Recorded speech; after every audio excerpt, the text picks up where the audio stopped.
एक मुजाहरा किया है, इस पे हमें कई दफ़ा शायद और करना पड़े, क्योंकि कुछ लोग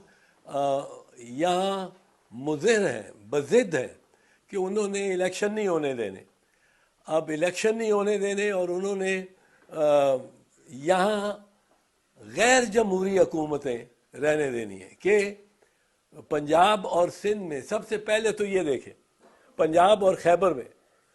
2 असेंबलियाँ तहलील हो चुकी हैं।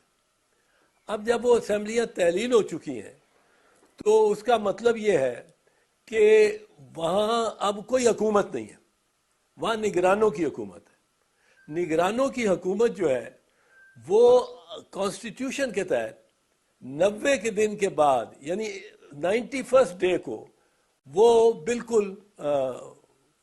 कोई उसकी को जवाब नहीं रहता, वो बहरूपीय हो जाते।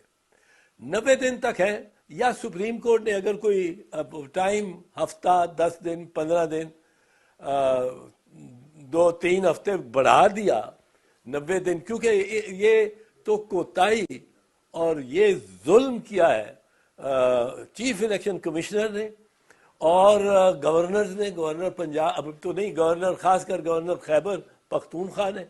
कि वो मजाक समझते रहे हैं कि ये सुप्रीम कोर्ट का ऑर्डर आ गया है कि, और ये सुप्रीम कोर्ट का ऑर्डर हो चुका है। अब सुप्रीम कोर्ट ने पहले, अब आइंदा कुछ नहीं करना, मैं इस पे अर्ज करूंगा कि किस तरह सुप्रीम कोर्ट का ऑर्डर हो चुका है।